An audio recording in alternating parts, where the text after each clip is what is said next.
gather round. Today's story is... Okay, gather round, because the scandalous tale I'm about to whisper is about a trickster who turned the entire capital upside down, and the steamy bargain he struck with a virtuous widow. Yes. It was the 3rd month of the lunar calendar when flowers bloomed and birds sang their sweet melodies. In the bustling capital, there lived a woman of unparalleled beauty, the only daughter of a wealthy family. Our story revolves around her, Lady O of a distant noble province. At 17, a delicate flower just beginning to blossom, she was married off to a son of a prestigious family. But alas, less than 3 months after their wedding, her husband succumbed to a sudden illness. A young widow, barely tasted life, she vowed to uphold her virtue and live a life of chastity. But beneath that virtuous exterior, at the tender age of 23, a fire raged within her heart, a fire she had never truly quenched. By day, she was the epitome of a noble widow, grieving and pious. But by night, she secretly indulged in erotic art, desperately trying to soothe the desires that burned within her. The thirst in her soul only deepened with each passing day.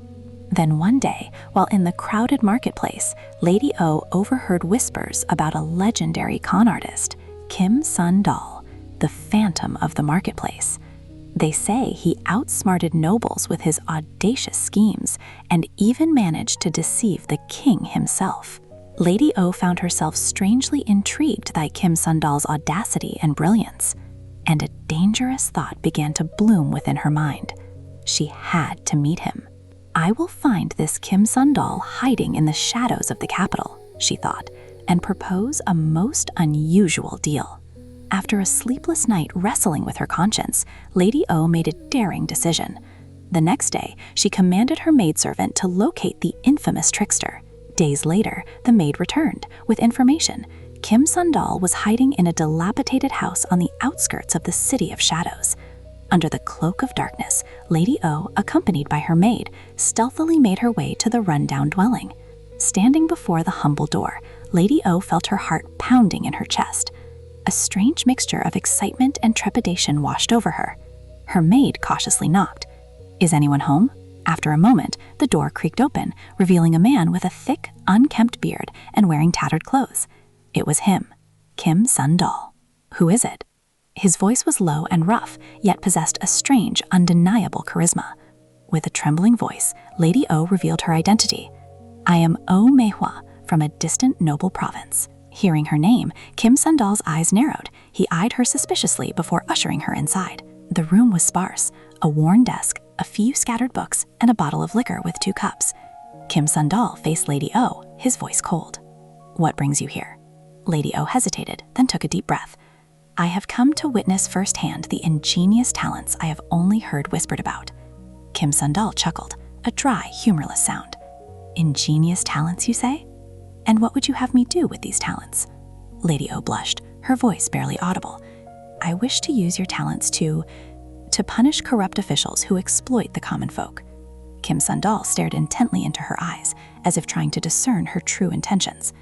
After a long, pregnant silence, he nodded slowly. "Very well, I accept your proposition. But nothing is free. You must pay me a price worthy of my services." Lady O swallowed hard, her apprehension growing. "What price do you demand?" A wicked smile crept across Seon-dal's face as he leaned in, proposing his scandalous bargain. "If you seek my aid, you must offer me your virtue." Lady O's face drained of all color. Her virtue, it was more precious than life itself. But alas, the burning desire to avenge the suffering of the people, coupled with the undeniable pull she felt toward this rogue, she couldn't suppress it. After what felt like an eternity of agonizing deliberation, Lady O made her decision.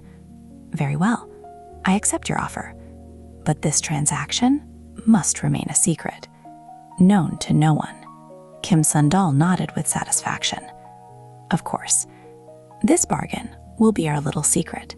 That night, Lady O sealed her fate, entering into a dangerous and clandestine pact with Seon-dal. She bartered her virtue for his services, and became an accomplice in his audacious escapades against the corrupt elite. From that day forward, Lady O and Kim Seon-dal met in secret, plotting their elaborate schemes.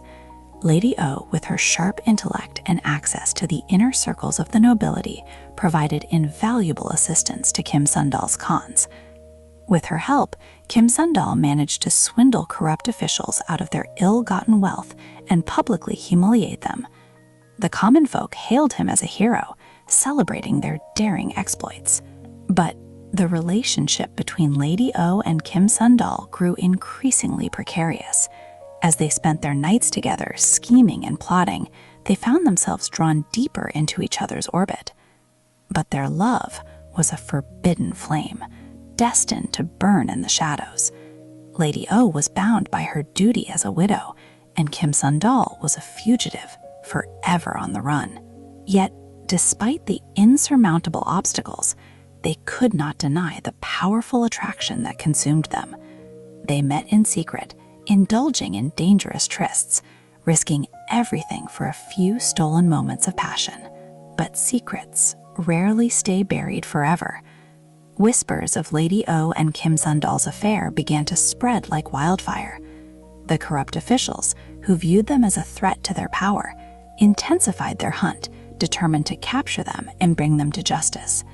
Then one fateful day, Lady O and Kim Seon-dal fell into a carefully laid trap, finding themselves cornered and hunted. They fought desperately to escape, but their efforts were in vain. The corrupt officials captured Lady O and Kim Seon-dal, dragging them to the courthouse. There, they were subjected to brutal tortures, but they refused to betray each other, steadfastly denying any wrongdoing. The officials, enraged by their defiance, sentenced them to death. The news of their impending execution sent shockwaves of grief and outrage through the city of shadows. The people, desperate to save them, gathered outside the courthouse, staging a massive protest. But the corrupt officials, unmoved by the pleas of the masses, brutally suppressed the uprising. Lady O and Kim Seon-dal were led to the execution grounds, where they would face their final judgment. As Lady O and Kim Seon-dal stood before the executioner, Kim Seon-dal turned to her, offering a gentle smile. "I have no regrets. With you by my side, even death holds no fear." Lady O returned his smile, her eyes filled with love. "Nor do I. The time I spent with you has been the happiest of my life." Hand in hand, they exchanged a final, tender farewell. And as the blade fell, severing their lives, they closed their eyes together, embracing their shared fate. The deaths of Lady O and Kim Seon-dal plunged the capital into deep mourning. In their memory, the people erected a shrine, honoring their spirits and celebrating their bravery. The tale of Lady O and Kim Seon-dal, the virtuous widow and the cunning trickster who dared to challenge the corrupt, became a legend cast down through generations. But the story doesn't end there, for there was a hidden truth surrounding their deaths, a truth that has been concealed for far too long.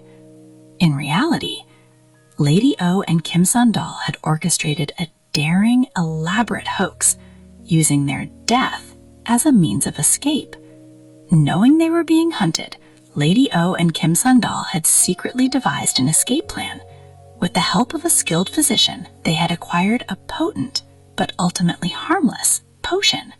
Moments before their execution, they ingested the fake potion, feigning death with remarkable skill. The corrupt officials, believing they had finally rid themselves of their enemies, rejoiced. But as darkness fell, Lady O and Kim Seon-dal quietly slipped away from the execution grounds, boarded a waiting vessel, and sailed far away, into the vast unknown. They settled on a remote island where they lived out their days in peace and happiness. Free from the clutches of corrupt officials, they reveled in their newfound freedom, occasionally returning to the capital in disguise to play pranks and continue their fight against injustice. And so my tale concludes.